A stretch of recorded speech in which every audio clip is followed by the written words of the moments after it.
This is the BiggerPockets Podcast, show 708. I think something to consider so far is typically when we're looking at real estate investing, we're mostly looking at the value of the property itself or maybe the area that it's in.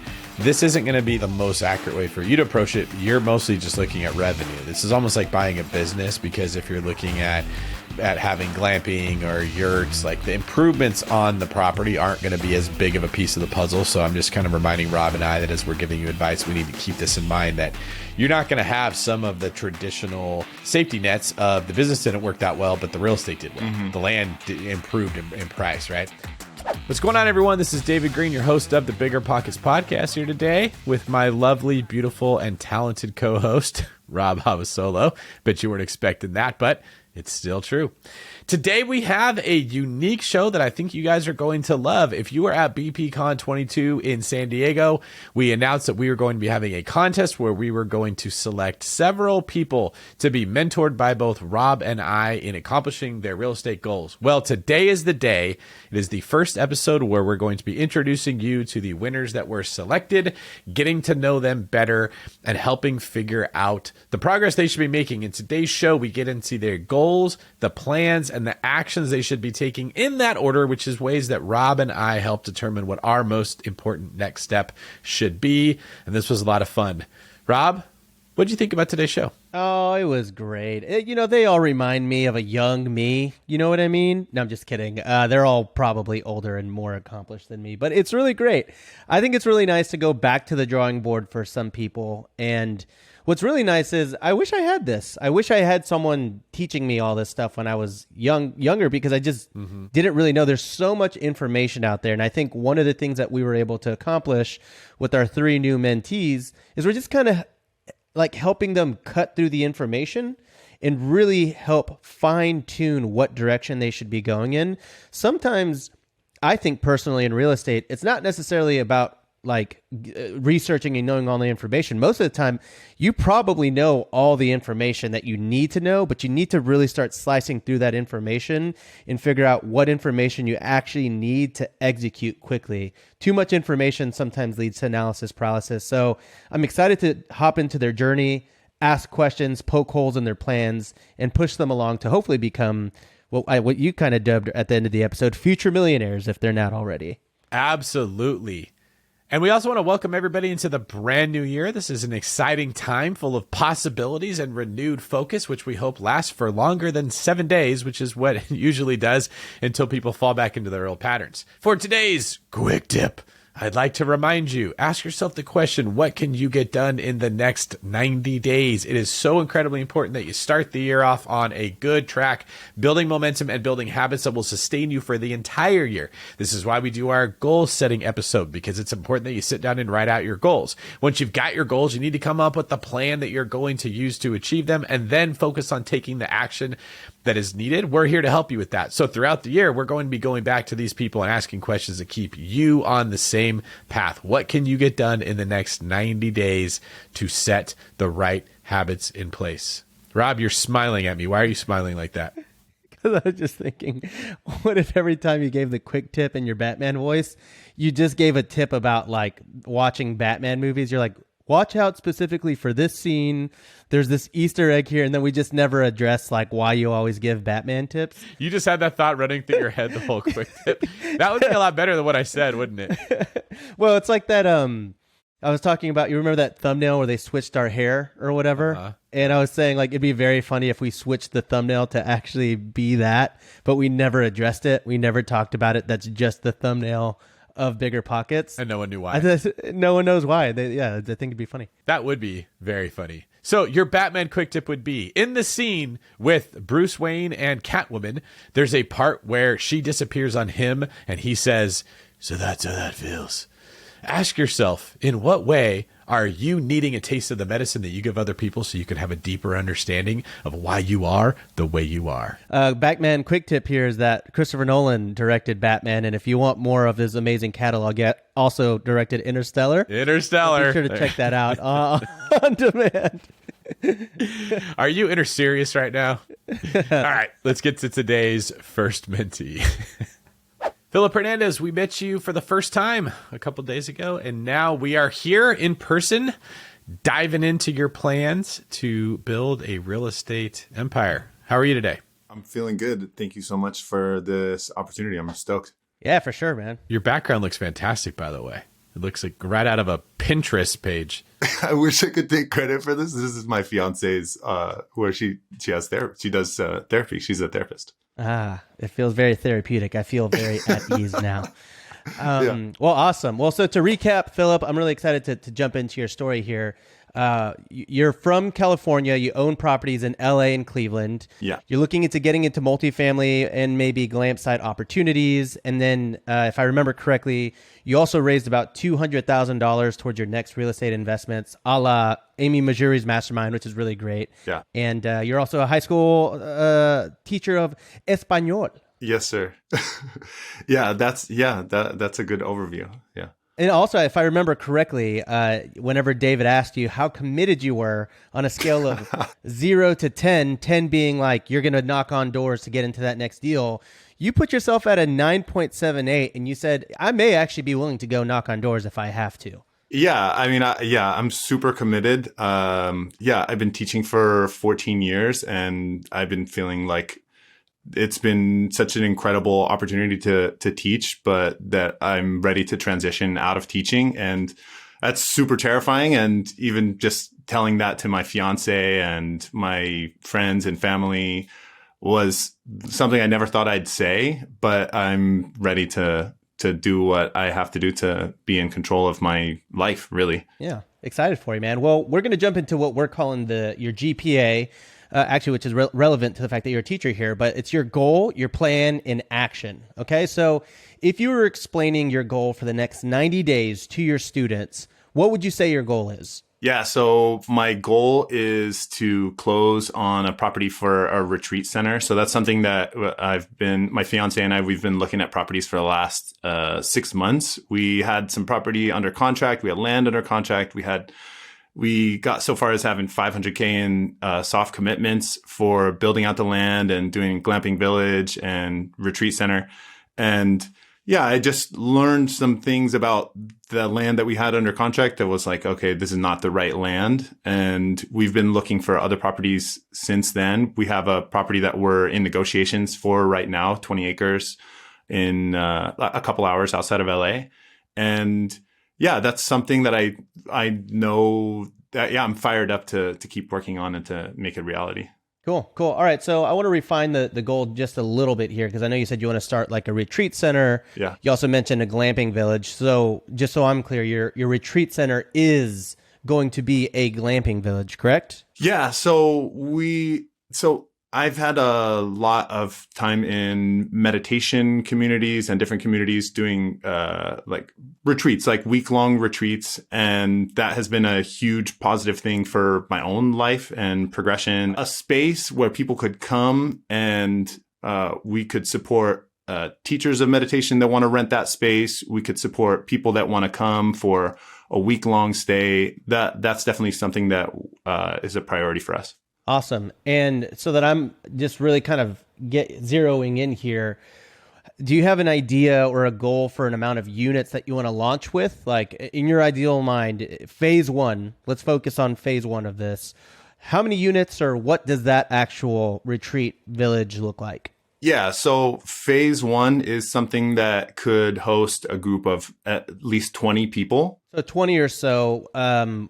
Would this be like 10 tents, for example, that can host 2 people per tent? Would that fill your goal? Yeah, so I've had a couple mentors in the space that have retreat centers and they've done it in different ways. And it's really, we've had to adapt as we've looked at different pieces of land. So the land that we had under contract first was in Central California and it was like really nice weather and we were looking at, like a tent, like a glamping tent. And that's what we were looking at. Lately, we've been looking at places that are higher elevation. So, places that are colder, really. And so maybe a glamping tent's not gonna cut it. And we're even thinking like, okay, what is potentially a tiny home or a yurt need to look like that will be comfortable for someone, to stay. It doesn't need to be the most fancy thing, but we don't want people to be uncomfortable and freezing. It's a good point. I think something to consider so far is typically when we're looking at real estate investing, we're mostly looking at the value of the property itself or maybe the area that it's in. This isn't going to be the most accurate way for you to approach it. You're mostly just looking at revenue. This is almost like buying a business, because if you're looking at having glamping or yurts, like the improvements on the property aren't going to be as big of a piece of the puzzle. So I'm just kind of reminding Rob and I that as we're giving you advice, we need to keep this in mind, that you're not going to have some of the traditional safety nets of the business didn't work that well, but the real estate did well. Mm-hmm. The land improved in price, right? So considering we have a good understanding what your goal is, tell us about your plan for how you're going to make this happen. Yeah. So I have agents in a couple different markets that have been looking for me, and I've been underwriting properties. And yeah, like I said, we have an offer out on a property with 20 acres right now that is pretty well set up for a lot of the first stages of putting it out. But really, I've just been having agents send me stuff and I've been underwriting it. The other challenge has been a little bit like the deal flow. I was very close to like, okay, maybe I need to start a off market, just a campaign, like a direct to seller campaign in Ojai or some of these places that are really nice, and there's acreage and it sort of hits a lot of the boxes for how close it is to LA for us.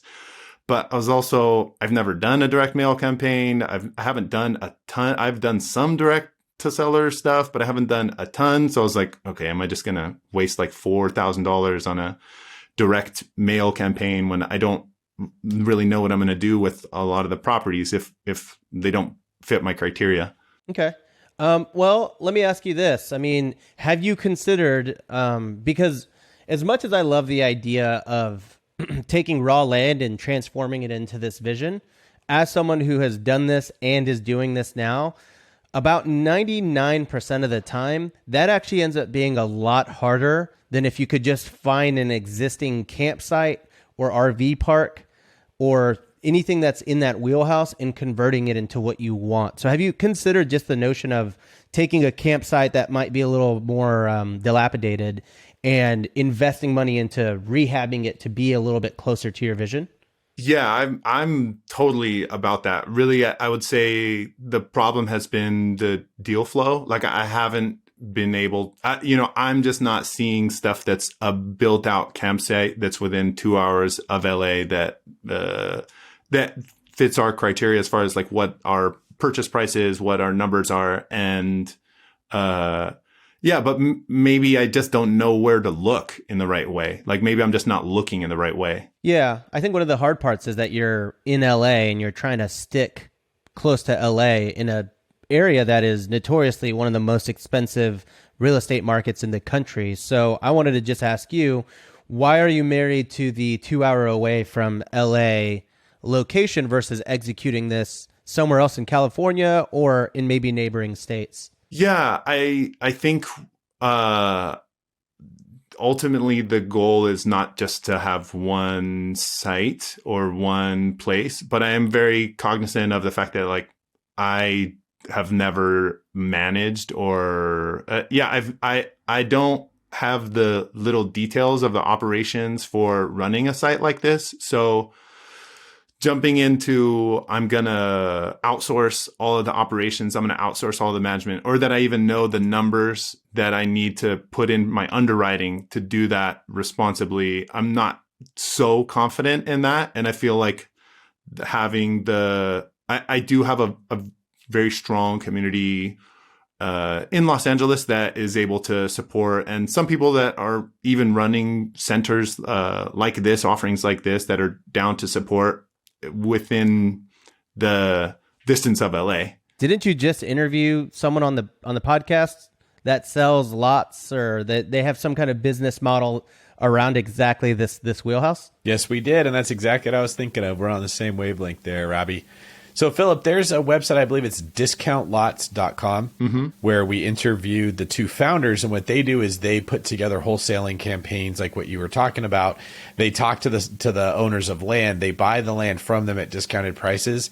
Then they resell it to other people at discounted prices, but you're allowed to pay for it with monthly payments. You don't have to come up with the full amount right off the bat. So there's like a small down payment, and then you make a monthly payment to them and you buy it as like an installment contract, but you have the right to use it while you're paying it off.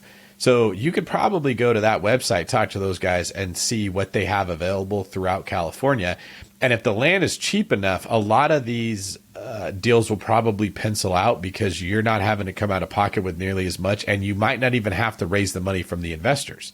You might just be able to have a small down payment that goes right to them. Now that you don't have a significant portion of either equity or debt that you're going to be paying to other people, a higher percentage of these deals should work. Yeah, and actually, if you guys want to go and catch that episode, David, you really masterfully interviewed these guys on the power of this business model. It was really cool. So that's episode 704. Go check that out to learn everything. I think you guys are going to be really inspired by that one. I remember thinking, oh man, if I was in that interview, I was going to ask so many questions that probably took us so many rabbit holes. But Philip, I had one recommendation I actually wanted to throw your way.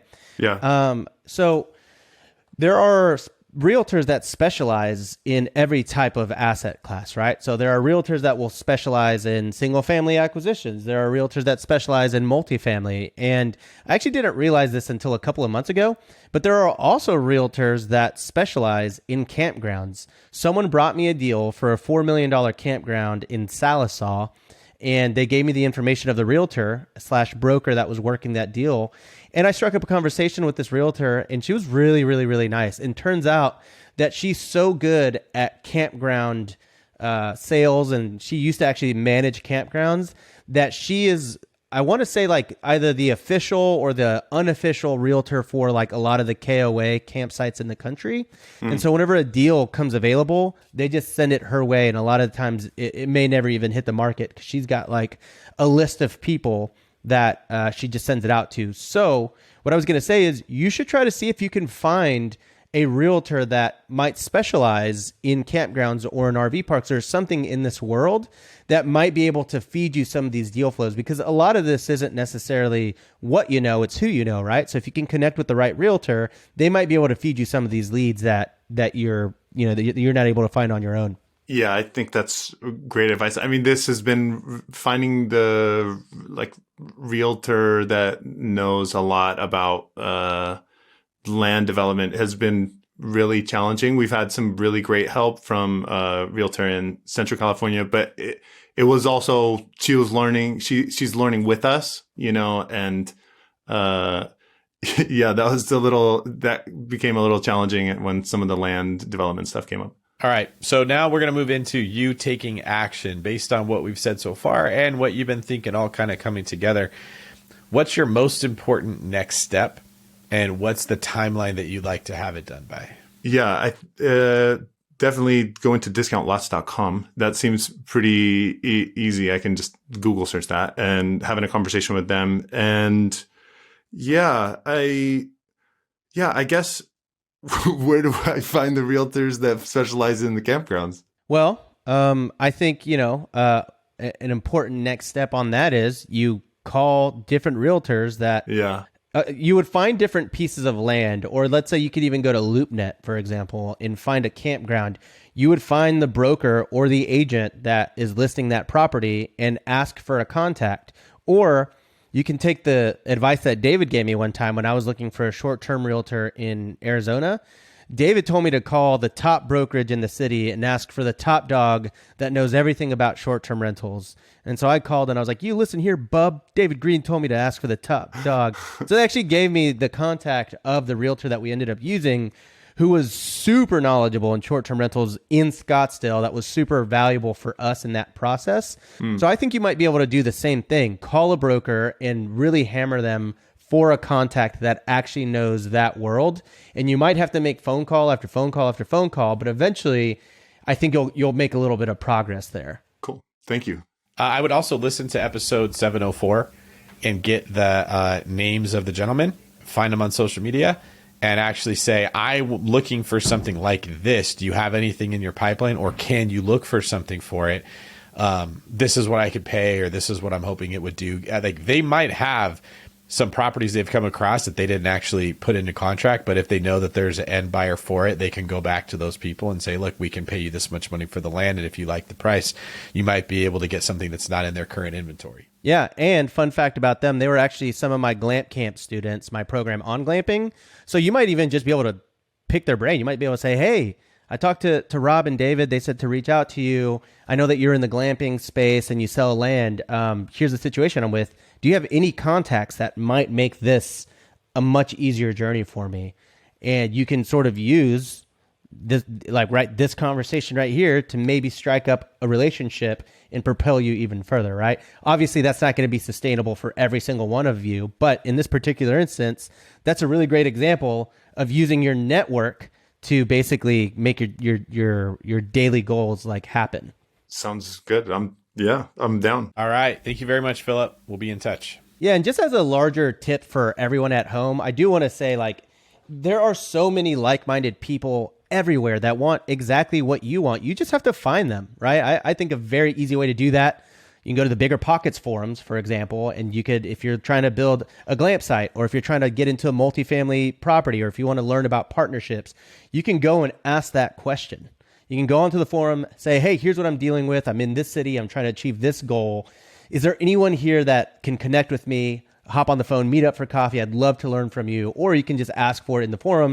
And you'd be very, very surprised at the amount of people that will reach out and support you in your goals. So find out a way to get in the room with other like-minded people. You can do that by getting into the BiggerPockets forums. You can do that by hosting a meetup. There are so many ways you can do it. But if you're trying to figure it out on your own, it's going to be a lot harder and a lot less inspiring than hearing someone that's been successful at it. All right, so before we let you go, Philip, I wanted to leave you with a little bit of homework that you can bring to the table the next time we meet. Is that cool? I'm down. All right, so I just gave you the idea about the brokerages. So I want you to contact 5 brokerages and ask them for someone that specializes in land acquisition / bigger properties such as RV parks, mobile home parks, campgrounds. 5 brokerages that can do that. David, you got anything on your end? Yeah, when you call those brokerages, they're likely to say, I don't know, or no one here does that. Ask to speak with a team leader, a manager, a broker, someone of prominence there. They may have different names, but you could just ask, well, who runs this place? Oh, that's Tom, or that's Mary. And when you talk to her, say, Mary, I'm trying to find a realtor that specializes in campgrounds. What advice would you have for me of how I could find them? A big mistake people make is they call, they ask the question, they get the no, they give up. Or they just say, okay. It's Rob asking someone when he calls, hey, I'm looking for the top realtor in town and I want to do short-term rentals. And Rob says, do you have short-term rentals? No, I don't really have any. I mean, I could help you if you want, but that guy over there, he's the expert in it, which led to Rob being connected with the right agent. So I don't want you to stop at no. Okay, after they say no, you say, okay, well, what would you do if you were in my position? That forces people to actually think about how to solve your problem, not just check the box and get you off of the phone and move on to the next thing in their life. Yeah. Also want to I want to say to put yourself out there in 3 different ways. I want you to ask for help 3 different ways, all right? One way, I want you to do it on social media. Make a post on Instagram, on stories, on Facebook, wherever ask for people, hey, do you know any campsite owners that I could connect with? Is there anyone in your network? Go to the BiggerPockets forum and post, hey, I'm looking to get into this. What are good resources for finding campsite owners in California or something like that? And then find a third way to put yourself out there and ask for help. Because, researching is one thing, but actually asking for help tends to attract people that want to help you. So find 3 creative ways to ask for help outside of the brokerage. It's great advice. And let's see, I think that's pretty much it on my end. I mean, I also would say, I don't know, David, maybe you agree or disagree on this one. There are wholesalers that do this kind of thing. So could you find a way to get connected with wholesalers that are actually dealing some of these campsites or mobile home parks or anything like that? I get emails for this stuff every single day. I would Google that. to try to find them and let that lead you down the rabbit trail of Facebook groups and different landing pages and try to find if you can actually get a person's contact info. Boom. Because there's a lot of people, Philip, that if you say, I want this, and they know what you would pay for it, that will reverse engineer how they would go find you what you're looking for. Mm-hmm. And they have the skills, the resources, the tools, the experience to go find it. You trying to do it on your own is going to be a very sloppy, slow process that's going to take you away from a lot of the other things you were saying that you have going on. Yeah, just remember, putting yourself out there is what creates the opportunity to arise, right? When you, if you take Amy Majuri's advice, every time you meet someone, when they say, what do you do? If you say, I help people get double-digit returns through real estate, right? I don't remember the exact 13-second power or 4-second power pitch, but that's it. By you saying that, you open up the gate for them to say, oh, tell me more. No one's going to know to ask you more, questions about your campsite developments or anything like that unless you put yourself out there. So always be willing to make yourself uncomfortable. Sounds good. All right. Thank you, Philip. Thanks, guys. All right, next up we have Wendy St. Clair. Wendy, you live in Long Beach, but you also live in Colorado. Part of the time you kind of bounce around like me. You work in high-tech marketing, which is cool because that tells us right off the bat that you have some experience with solving problems and understanding complex situations. You're not going to be looking for the easy answer in everything. You currently have 9 single-family rental properties, and you're ready to branch out of the turnkey model, which is very exciting. So thank you for that. In order to help craft your goals, help us understand where are you stuck right now and where are you trying to get to? Great. Thanks, David. So excited to be here with you guys. So like you said, I live right now in California. I have 9 properties that are turnkey rentals primarily. One of them is a nice home that I used to actually live in that I have lots of equity in right now. It's not a turnkey rental. But the others, my goal initially was to do that and then also do my high-tech marketing. But as I learned more and more about the business, and I really love real estate and become super passionate about it, I'd like to find a way to get out of making money doing high-tech marketing and somehow find a way to turn my passion for real estate into something that is more permanent. So initially I looked at Burr model, I've looked at some flips, and I've been considering all different sorts of things, but I keep kind of going back to the training wheels, if you will, of turnkey because it is safe and it is easy, but it's not really giving me the dollars that I would like to have to eventually retire with. It is a long game. And so I keep doing the turnkeys and staying in my business because it's safe. But my goals really are to retire in the next 3 or 4 years. And when I retire, I'd like to have a certain amount of dollars that are making me some passive income. And I think that to get there, I need to use the equity that I have left and maybe find ways to raise more money to build my sort of little mini empire of whether it's long-term rentals, mid-term rentals, et cetera. I'm guessing the reason you got into turnkeys, you said they're safe, but it's not just safe, they're convenient. Doesn't take away time that you're putting towards work and the other things that you've got. Is this something where we still have to work around the commitments that you have to your marketing? I have quit twice. And I've gone back every time because it's like the blankie that you can't get rid of. And I don't want to keep going back. And while I appreciate the employer that I have today, I would much rather spend my 45 hours a week building my own business and, finding ways to see the fruits of my own labor with my own business. And I'm not afraid of the hard work. I'm not afraid of being a project manager.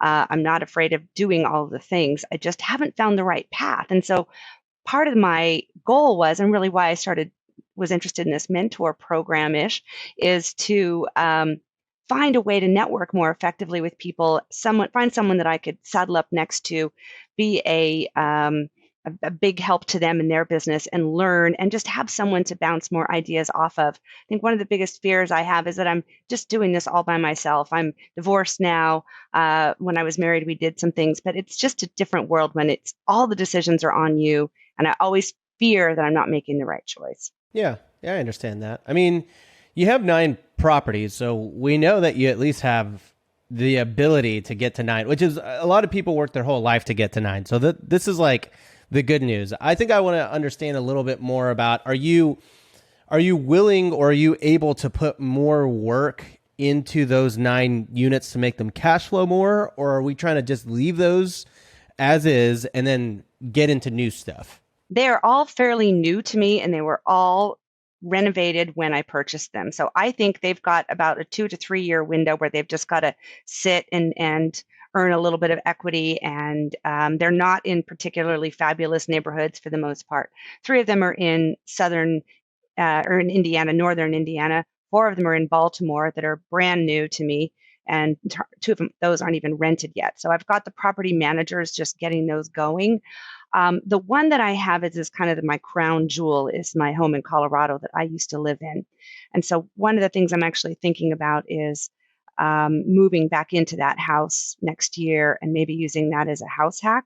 It's a 3,500 square foot house. I've got a finished basement. I've got 2 or 3 bedrooms downstairs, another 2 or 3 upstairs. So I could do a not short term, but probably a midterm rental with that and save myself a lot of money and kind of use that to then build more equity to branch off and buy some more multifamily. I guess I'm interested mostly in multifamily moving forward. Yeah.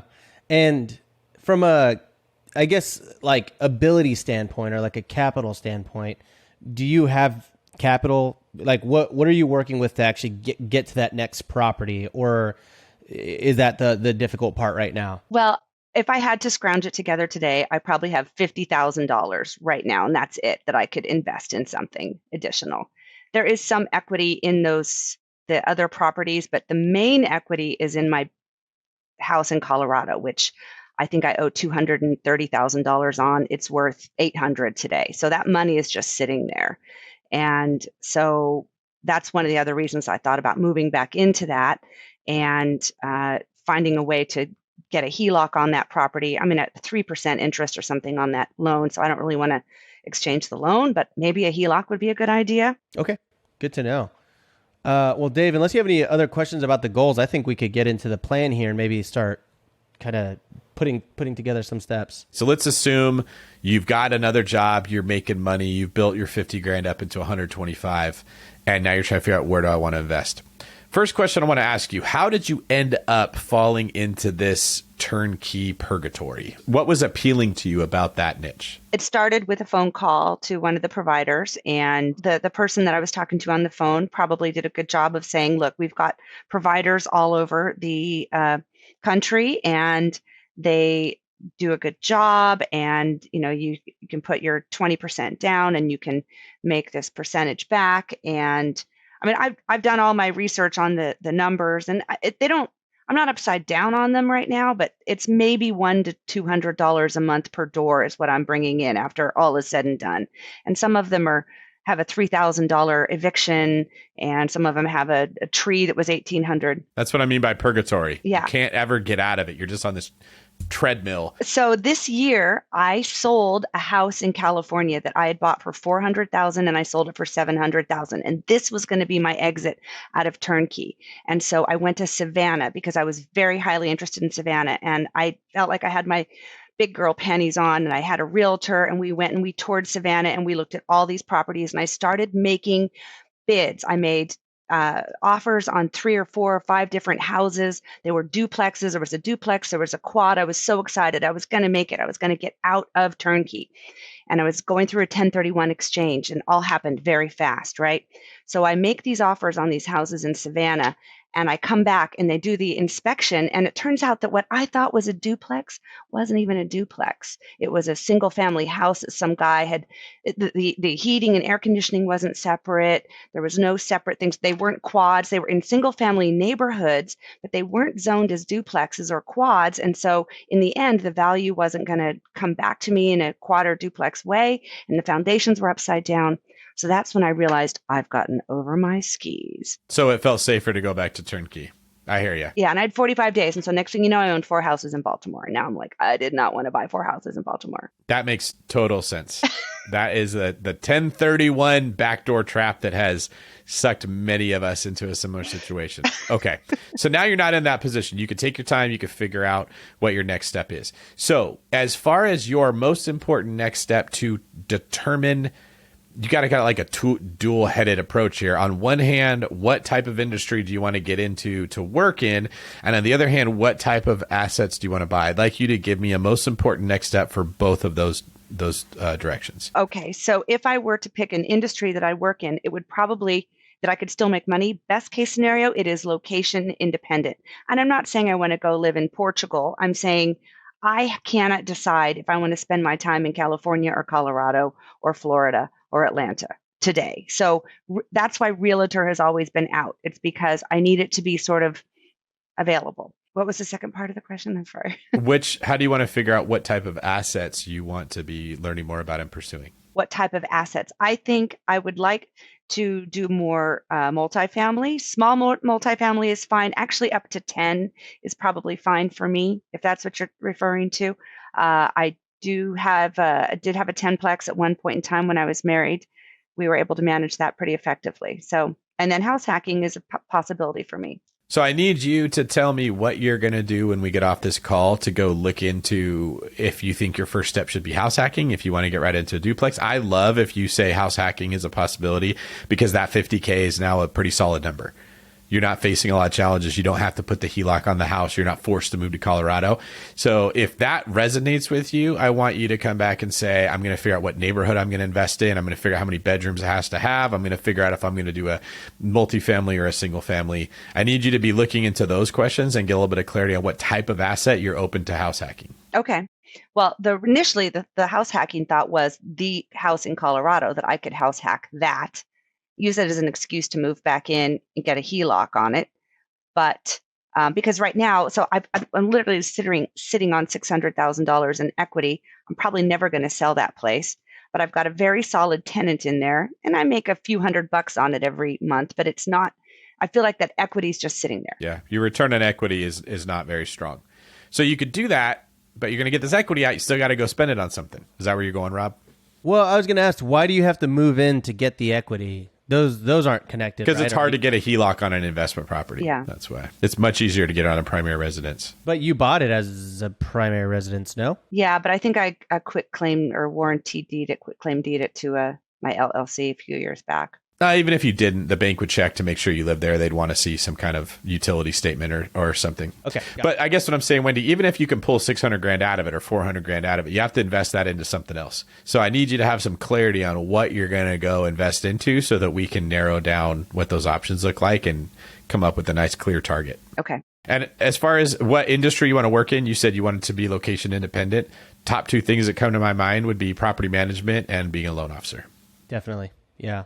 Yeah, realtor would be out. The other thing I would want to just maybe toss out there, Wendy, I don't know if you've done this yet, but maybe just like run the numbers on some of your properties to see if they work better as short-term rentals or medium-term rentals. Mm-hmm. Or I was actually just talking about this on a previous episode with David, what I call reverse arbitrage, which is basically you rent out your house to someone who wants to host on Airbnb, and if market rate is, let's say, $2,000, you charge them a premium, $2,500 for them to have the ability to list it on Airbnb.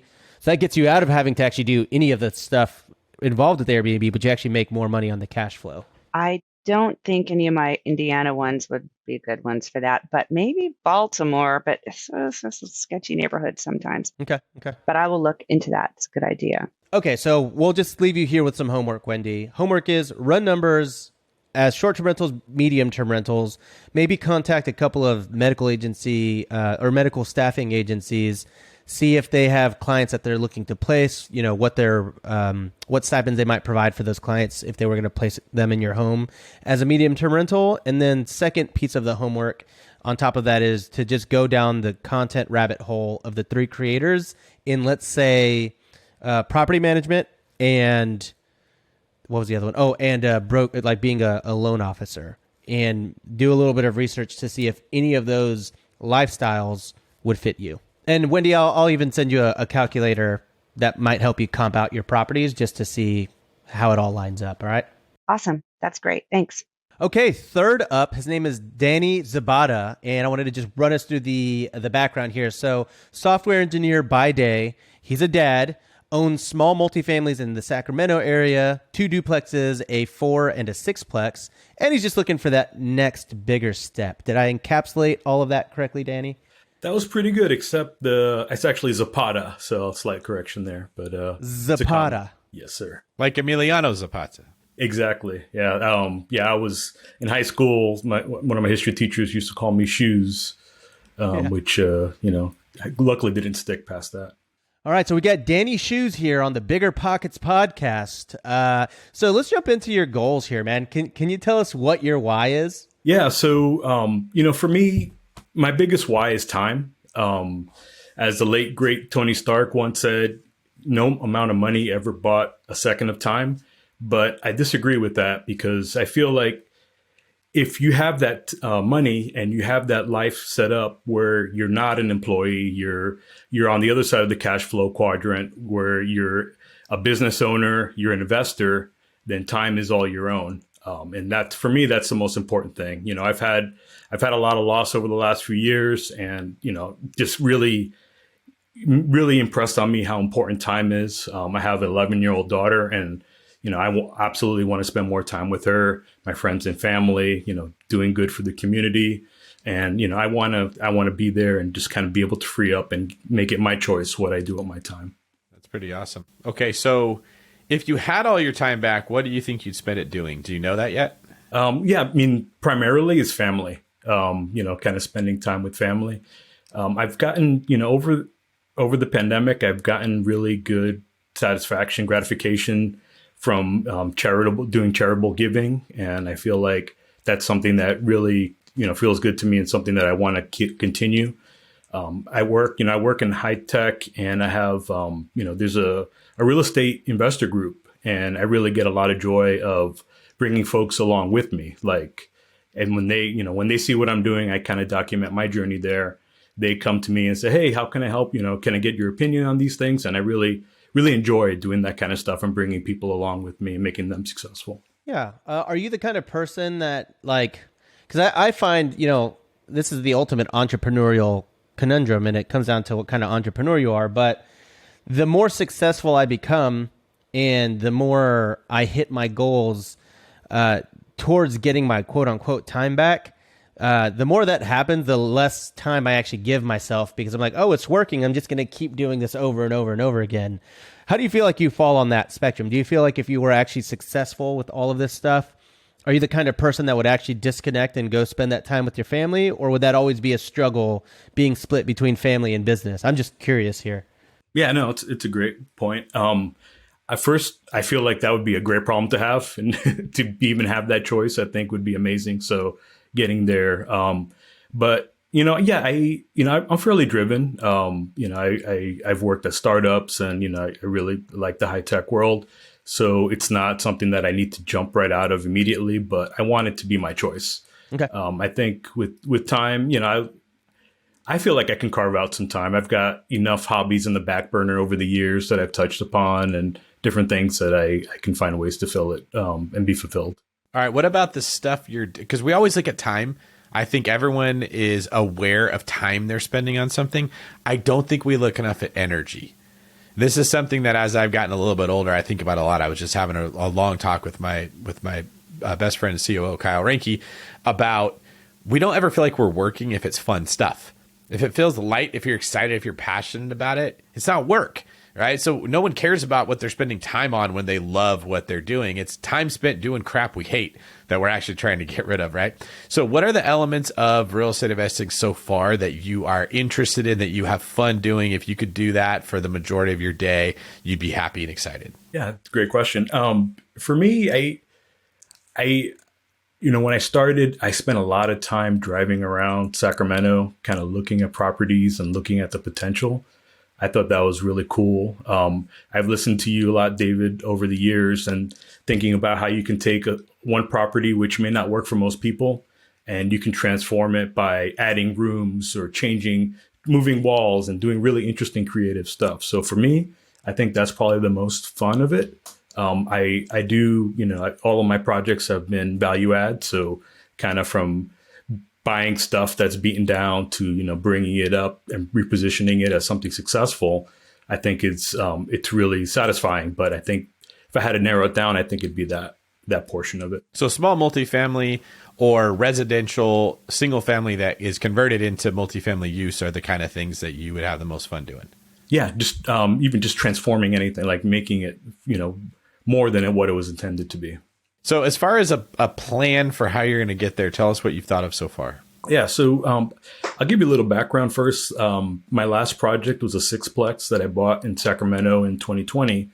It was an 1890 building, full gut remodel. It turned out to be, on paper, it was an amazing deal. I have two other partners. We were going to cash flow. It was going to be, done in 9 months and perfect. So as it turned out, it turned into a 2-year project, which I'm just, finally repositioning now.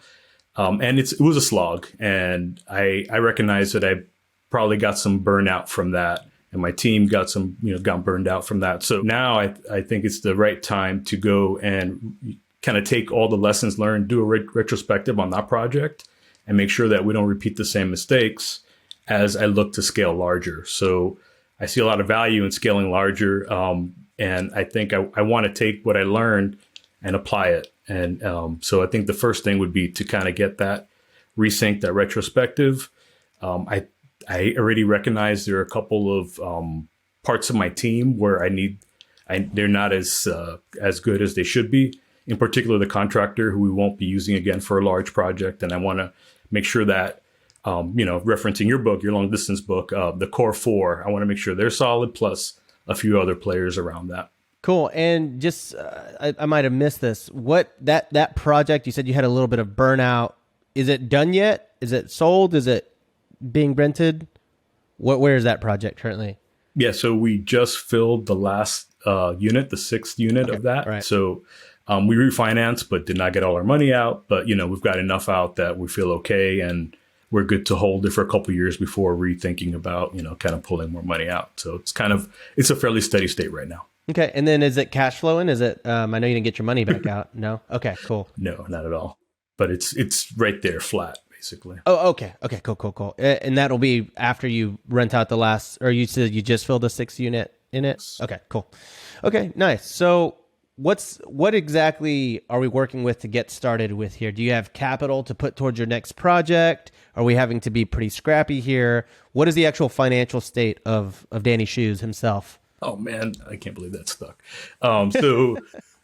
So for me, I live in Redwood City. I have this house here. We've remodeled it, pulled out some equity, but not all. We've left it largely intact. I have a HELOC that I've been using for all my investing, so I kind of use that to do the cash offers when I'm acquiring and rehabbing things. But as you're scaling, I recognize that you can't do that all alone, and it gets very expensive, which is why I brought in another money partner. For this next project, I envision it being well beyond what cash I have. I have cash. I've raised money.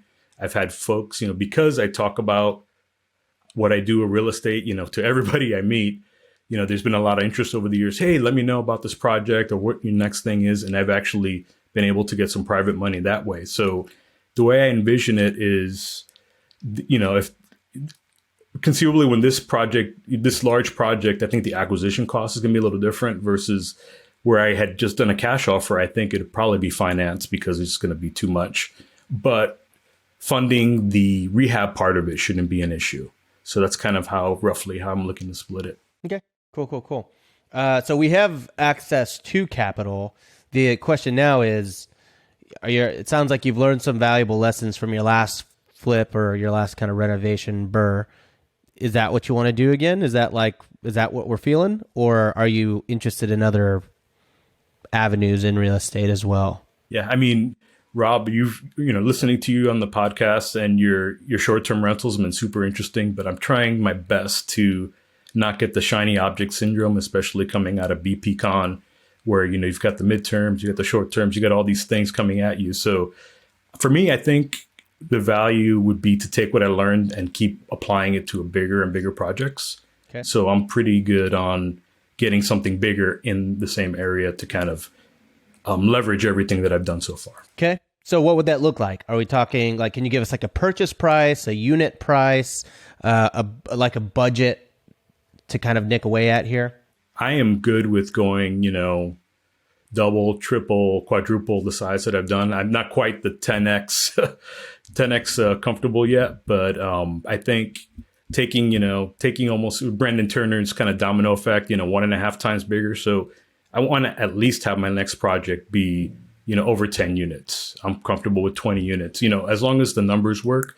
I haven't thought too much about per door price or that kind of stuff, but this is stuff that I like to plan out and kind of make sure that after everything's repositioned, that it turns into something that's, worth my time and all the time and effort that I'd be doing. Cool. All right. So we know that we want to do something bigger than you've done. Minimum of 10 units is sort of like what you're looking at. We have not looked at budgetary things quite yet, but we're at least know what we want. We want to stay focused on multifamily, and even though short-term rentals and mid-term rentals are attractive, you want to be like good at the thing that you're good at, right? Right. At least for now.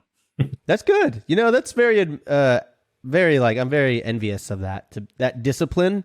I don't have that. When I see something cool, I'm like, I'm going to try it. And I probably would have scaled a lot faster if I just stuck with the same thing. But that's really good. So you've realized this early on. I think, David, if you're cool with it, I think we could probably move into the action size here and start discussing like the most important next steps, maybe align here on a timeline of how fast you're looking to execute, and maybe give you something a little bit more tangible to work on before we send you out into the world. Sounds awesome.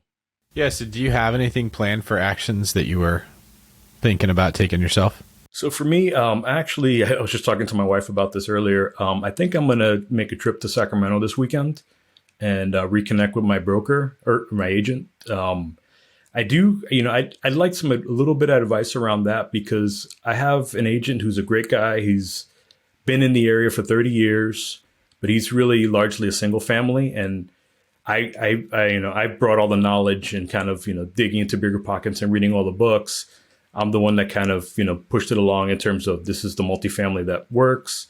He's really good at relationships and kind of, fostering those with people and getting the deal done, but he doesn't have the experience around the multifamily that I do. So would you suggest that I continue to educate and kind of, keep building on that foundation that I built there, or should I look at it fresh and kind of look at someone who has that multifamily larger scale experience out the gate? Are you talking about, sorry, did you like the person that you're partnering up with, like the private money or like the capital that you're raising? This is the agent. It's the agent. Deals. Yeah.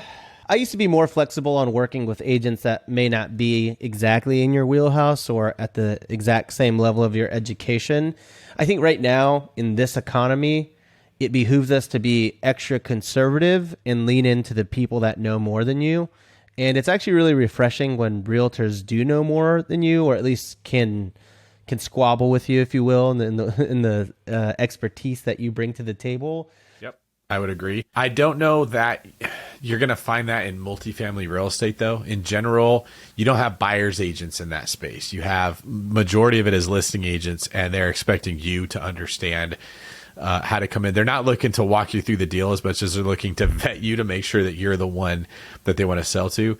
So it's going to be tough for you if you're trying to find it from a real estate agent. I like the idea of continuing your education by learning from being in a group with someone, especially if it's like reasonably priced, where you can learn from someone who owns a lot of multifamily, because they're not just going to teach you the fundamentals, like how you analyze it or how do you use the calculator. They're going to say, this is the why I like to buy these type of properties in this area, and this is why. You're going to learn a lot of their experience that they had, what went wrong. I bet if someone came to you and said, I want to buy this sixplex, the advice you would give them would be very different, because you went through all the work of this one and then it didn't cash flow like you thought, right? So you'd see angles now you didn't see in the beginning. That's the benefit of having a mentor, a person that you're learning from in a space that understands it because they've been doing it. If you're buying fourplexes, duplexes, triplexes, of course, you can get a buyer's agent there. Those are considered to be single family still, even though they're multi-unit. And you can have someone that's having your back. So I think Rob's advice would apply to 2 through 4 units. But if you're going to be getting into something bigger than that in the commercial space, you're going to absolutely need to have some kind of a mentor that can help you anticipate things you might not be seeing. Okay. That's good advice. Thank you. All right. Anything you want to ask us, Danny? I've been listening to you and reading your books for a while.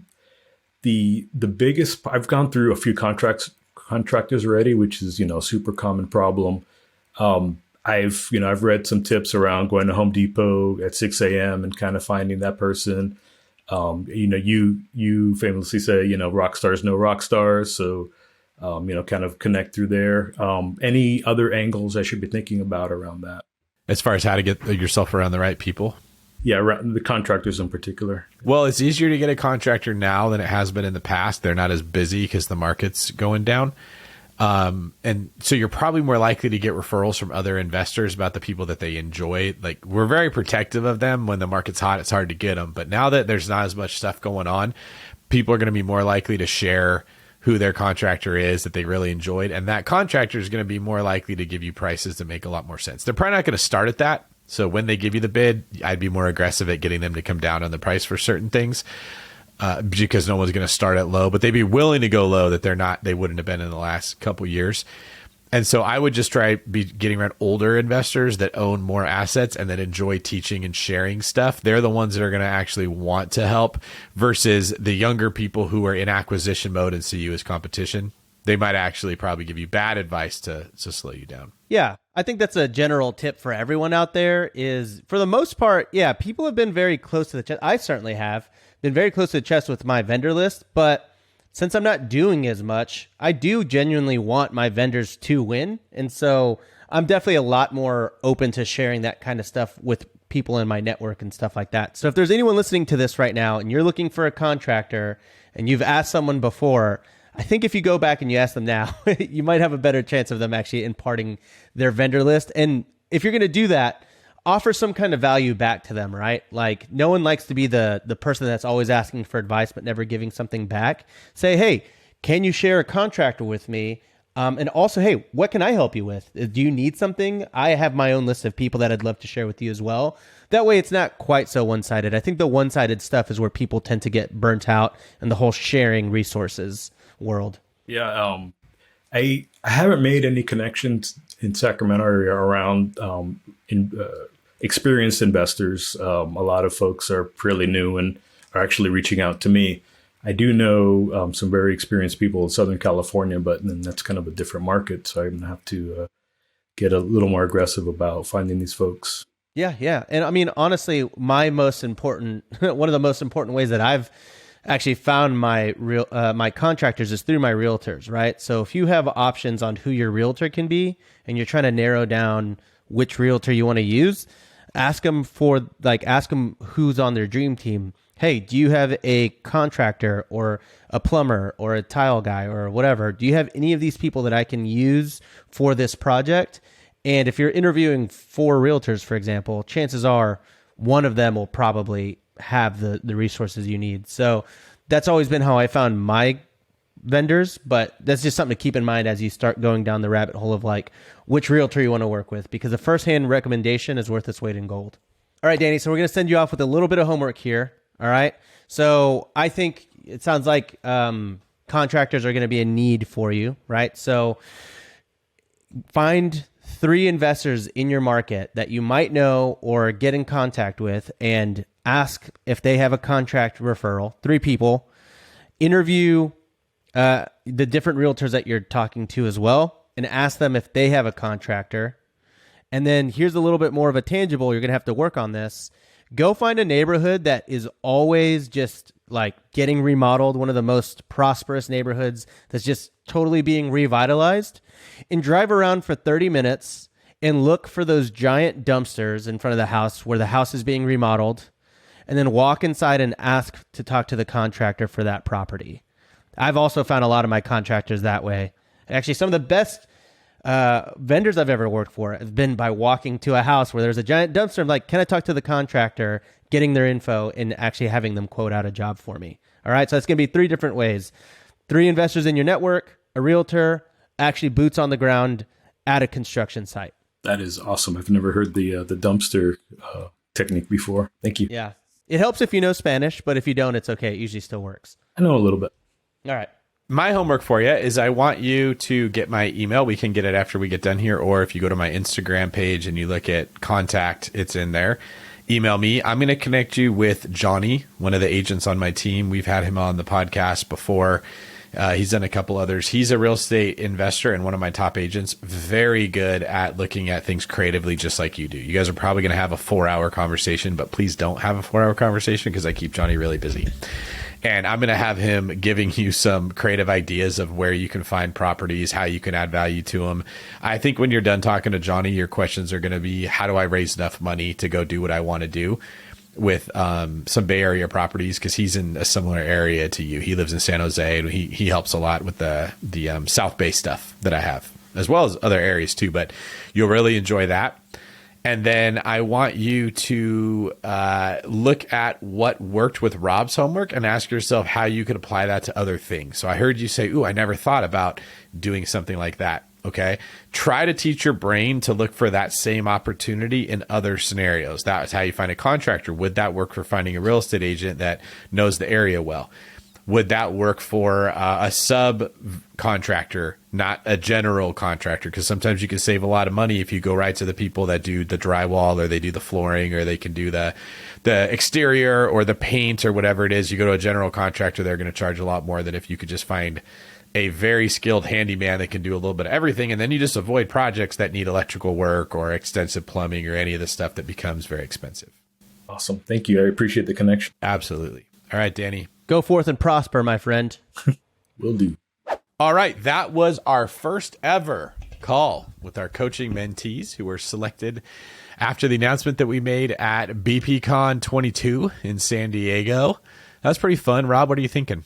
That's good. We got 3 candidates with not candidates, mentees. I guess they were candidates. Now they're officially under our wing here.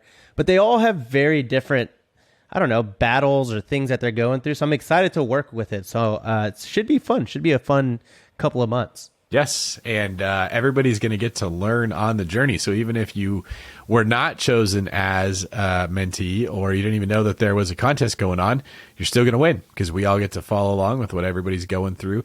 These first episodes are not very tactical. It's like in the initial stages when you're first meeting with a client who wants to buy a home. So as a real estate agent, let's say, this is very common. We don't even show you what houses are out there. At least if you're good, you don't.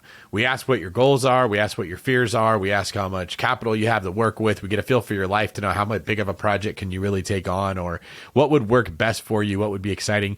It's only after you get that why, that understanding of where they're trying to go, that you actually start to put together a plan of how to get there. And then every one of these check-ins will get more and more detailed and eventually more and more direct about the tactical approaches to what do I do when this or that happens. So it's not very often that people get to see the chicken when it's first coming out of the egg, but we got a bunch of chickens who are just poking their beaks through today. Yeah.